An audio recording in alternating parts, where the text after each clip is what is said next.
The new single, Don't Start Now, is it's about moving on. It's about finding confidence in that and not letting anyone get in the way of your happiness. I think it's always it's important to remember that your happiness should come first. And it's disco influenced.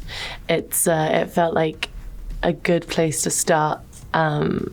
And now that I'm starting to put music out, that will kind of give you an idea of what's to come on the album, and that it's very nostalgic and fun and dancey, and it's honest but not taking itself too seriously. It's I just wanted to make something that I was just really proud of, and that just made me want to dance and have a good time. And some of the songs on the record are a bit like dance crying, where you're dancing but it has like a sadder, deeper meaning underneath. But I think for the most of it, like, I just want people to have a really good time, and that was the reason why I chose to start with Don't Start Now.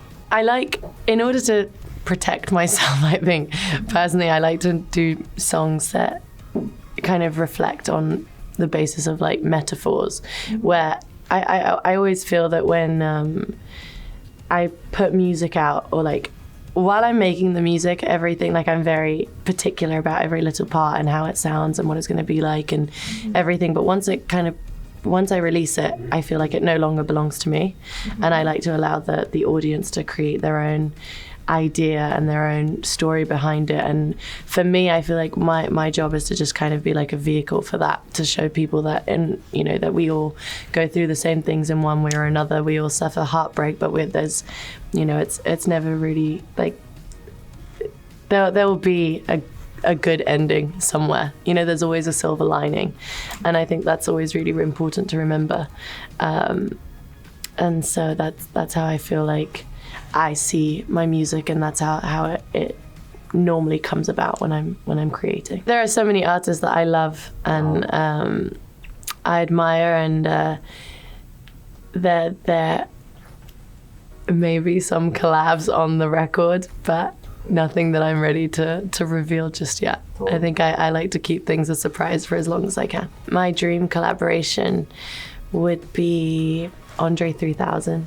I'm a massive fan of his.